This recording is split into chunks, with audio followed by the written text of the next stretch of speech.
Pointer दे दीजिए. Pointer. At the outset, I would like to thank AICOG for giving me opportunity to speak on this wonderful AICOG. Yesterday we had witnessed everything. There is no pointer for the slide. You can run the mouse pad. That's I know, but Take a projector and you can laser pointer. Slide changer नहीं है. ऐ तो दो ना. तो colour mic का use किया. मैंने इसलिए बोला क्योंकि वहाँ पे खड़ा है, पड़ा है. Sorry for this technical glitch.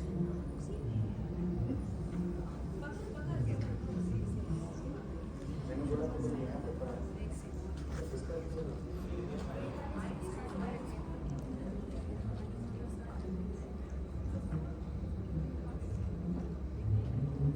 Yes.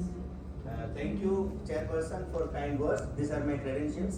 And at the outset, I would like to invite all community of researchers to become a part of ORCID. This is our 16-digit Aadhaar card as a researcher. You can have all your work done in a single digit. The moment child is born, mother is born. She is existing, but mother is something new, said by Rabbi with the blessings of mother of mine and my teacher, Pankaj Bhai. 3 books written by me is recommended in MRCOG as a syllabus. Welcome to AICOG.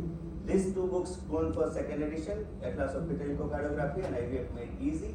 And I am editor-in-chief of 2 journals, so those who want to do their research, they can contact me at any places. Thank you very much, previous speaker, madam, that your patient has survived with cesarean section. And topic is given to me, what are the special precautions you can want to do during cesarean section. When the COVID era came, just like Roman era, Catholic era, we all know that is a COVID era. We never know what COVID is there. So both pregnant women and neonatal are susceptible for infection. Healthcare workers facing new challenges because data of scarcity regarding the COVID. What we know, it is about the shared data by SARS and MERS, that is severe acute respiratory syndrome and Middle East respiratory syndrome.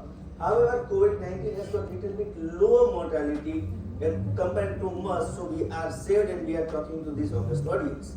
There is no solid evidence on the timing of delivery and safety of vaginal and cesarean delivery. Both timing and method of delivery should be personalized based on maternal fetal status and obstetric indication, as previous speaker madam already said. Cesarean section is most common major surgery in the world during the COVID era. That's why we are talking about the special precaution. During this talk, we will sum up several recommendations regarding the management of cesarean section in COVID-19 pandemic settings. We all know that patients when going to hospitalize, half of these patients are not vaccinated and half of them are asymptomatic or symptomatic, and most of them they have to undergo ICU admission, mechanical ventilation, and sometimes they have to go for that. We all are here because we have for this mask, separation, wash and continuous preventive care and vaccination. So we all are safe. This is a very good data from the UK obstetric surveillance system from May to October 2021. They specifically said, and they studied 1,400 plus women, and they came with the conclusion that 1 in 100 women died, 1 in 3 developed pneumonia, 1 in 6 admitted in NICU, but irony is that 9 out of 10 is not vaccinated. If you see the pregnancy outcome, 1 in 5 may be born with prematurity, 1 in 50 resulted in stillbirth, and 1 in 50 resulted in miscarriage. The same situation in India we are facing, just like worldwide. There is totally impact of outbreak of COVID in our surgical paternity. So many operations we have to cancel, postponement of the surgery. There is no specific surgical pathway for COVID. Shortage of blood component because this D-dimer and CRP is very high, so we have to require lots of blood component and shift from surgeon to another area, and limited visit and COVID-dedicated OTs are not there. So in my presentation, I had included this 4 paper of cesarean section rates in COVID-19 era, perioperative management of cesarean section, my personal experience of pregnancy with COVID 100 cases, and practical recommendation by anesthesiologists. So if you want to do the delivery mode, there is no convincing indication that cesarean section is protective against the transmission of COVID. Vaginal delivery is not contraindicated in patients with COVID, but there is no clear benefit of cesarean section in women with COVID-19 infection. Both GA and spinal anesthesia are good, but we have to take security that we are giving general anesthesia, we have to take care of infection, spreading of the infection. Poor ventilator status and general endotracheal anesthesia should be avoided prior to the cesarean section. Patient with COVID should be prevented transmission from the virus from the triage. Our most proper category to prevent ourselves and our patient is prevention from the triage area. They should be transferred to designated operation theatre equipped with negative pressure ventilation. We must use the protective device, hand hygiene, personal isolation are the key controlling factor in infection and viral spread. It is important to prevent healthcare workers from being exposed to provide a safe environment because they are our first line warriors. So there should be limitation at the level of entry and exit. No more person can come and no more person can go outside to prevent the loss of more PPE kit. Operating crew should know that prior operation instruction should be given so they can take a minimal exposure and conserve valuable protective devices. All personnel must use appropriate biosafety level BS3 protective suits during the surgery, including protective suits, 95 masks, disposable caps, goggles and rubber gloves. Training regarding infection control procedure and thorough understanding of nosocomial COVID-19 infection must be held in hospital regularly. This is a very good algogram given by the anesthesiologist. If you want to do vaginal delivery, there is no issue, but if patient is not fit, patient is going in shock, organ failure or fetal distress, just like previous speaker madam has got. If you have to go for anesthesia, please go for spinal anesthesia by expert person. If it is not required and a patient has got less than 95% percentage of oxygen saturation, you can go for epidural anesthesia. So there is a very good algorithm that patient is in labor complication with fetal distress, emergency C-section, maternal SpO2 is less than 93, you have to go for spinal anesthesia, general anesthesia. And if it is more than 93, and if you want to do endotracheal intubation, this is how you have to do endotracheal intubation with video laryngoscope. It is very easy, very cheap. This is our homemade video laryngoscope with our small camera device. You can see that this tracheal tube is going inside, and always use the cuff tracheal tube. Don't do auscultation by your stethoscope, use capnography, and this is our 100% sure that we are in the trachea only. So use cuff instruments during this intubation. If we are doing cesarean section in a suspected case or confirmed case, there is no difference in protocol. There are numbers of key considerations to take into account to ensure success and increase in the safety of staff and therefore the mother. Arrange adequate transport from labor room to the operating room. There should be a synchronized and safe transfer. There should be no panicking. Minimize the number of people in the operating room. Draw up a list of drugs. Don't say, go there and come with this drug, go there and come with this. There should be a specific list that these are the drugs we should require in our operation theatre before doing cesarean section. Minimal personnel should be there in the OT. Record of all intraoperative events, vital signs and anesthesia procedure, either electronic or printed, and agree on strategy for post-operative care. If there are scheduled cesarean section, whenever possible, a specific COVID operating room and circuit should be designed. It should be separate from non-COVID circuit. If it is not possible, if you don't have special COVID operation room, plan COVID surgery at a last, you can have all the facility of cleaning that operation room before enrolling another patient. This is very good work. Neuroaxial anesthesia. So spinal anesthesia performed by expert anesthesiologist with adequate protective equipment is recommended to avoid delay and accident if procedure needs to be converted into general anesthesia. General anesthesia is recommended only if patient has got SpO2 less than 93, despite of madam has said 4 liter oxygen going. Intubation will be performed by most experienced clinician. Standard protocol for pregnant women will be followed in the term of pre-oxygenation. We all know in COVID area only thing is there oxygen, oxygen and oxygen. We had heard importance of oxygen in COVID area and we had deleted emergency word from our practice. Because in this COVID area there is no emergency acute pain in abdomen, there is no headache, there is no acute MI, there is nothing acute and nothing emergency came. Everybody had lived peacefully in their home for 2 years.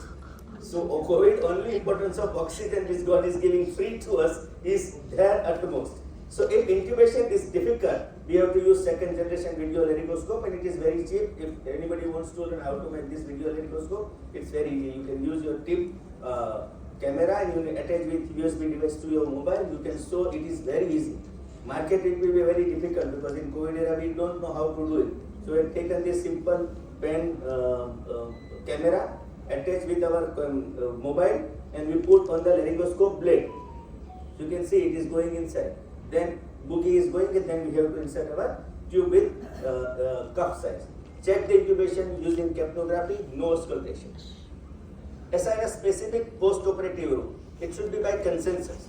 That if patient is serious, you have to admit in ICU. If patient is not that much serious, you can observe the patient in COVID ward only. Extubation is very risky if patient has undergone general anesthesia. Avoid emergent coughing. So always wear a plastic shield can be used to protect yourself. Spinal anesthesia, if not contraindicated, it is the recommended technique.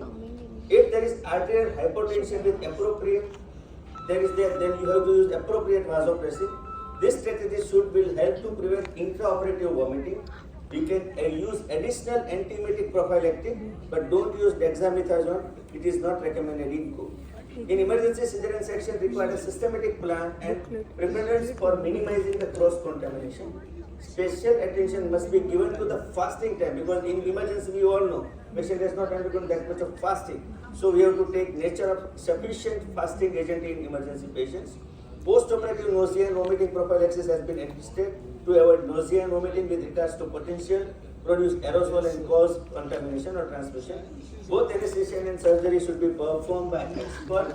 Spinal is good. The need of aerosol producing condition, that is intubation and extubation, should avoid of mechanical ventilation. If GA is there, you have to rapid sequence converting from GA to spinal to GA with positive mask ventilation. During the surgery, designated person must be stayed outside. There should be minimum personnel there in operation theatre. A person is sitting outside. If emergency is needed, he can be in our OT. COVID may result in rapid deterioration of lung function, we all know. So both spinal and general has got safety reported in pregnancy. Spinal will reduce the possibility of exacerbating respiratory complication due to intubation. Always use nasal cannula for all patients for continuous administration of oxygen and prevent aerosol producing nature. The use of mask in patient and employment of negative pressure system ventilation to be controlled in our own operation theatre. Rapid sequence of spinal to general, if it is there, it should be done by arachnoid block. The timing required for comparable general and spinal is not that much significant. If GA is carried out, it should be carried out with cuff tube. In the patient with renal failure and DIC, we have to monitor our patient frequently with intra-arterial blood pressure monitoring. Extubate with similar precaution with intubation of COVID patients and may result in higher incidence of coughing because of intubation. Now cesarean is over. What post-cesarean care we can do with our patient? Transfer the patient to the COVID post-anesthesia care unit, that is PACU or ICU, and prevent contamination to the other post-operative patient. If suspected and confirmed patient should be monitored in the operating room till it settles there, and then you transfer this patient to either PACU or ICU. If there is reusable medical surgical instruments are there, it should be disinfected and sealed into double layer disposable waste bag and sent to the designated disinfecting department. All medical staff, those who are involved in cesarean section and neonatal care, are recommended to have a COVID-19 testing at least once in following 2 weeks or according to the hospital criteria. For post-operative care after surgery, isolate the patient into COVID area, extubate, wear surgical mask. When they are transferred, always supplement with oxygenation, place mask over the delivery system. There is no data to indicate that NSID cannot be given into post-operative care of this patient. With regards to deciding whether baby should be separated from mother, the Spanish ministry has published recommendation in regard, and other guidelines are also available on mother-infant separation and breastfeeding. There is increasing evidence regarding the hypercoagulability given by the several factors, so we have to prepare with FFP and all. UK recommended LMWH to prevent post-operative venous infection or venous embolization, so we can give LMWH within 12 hours.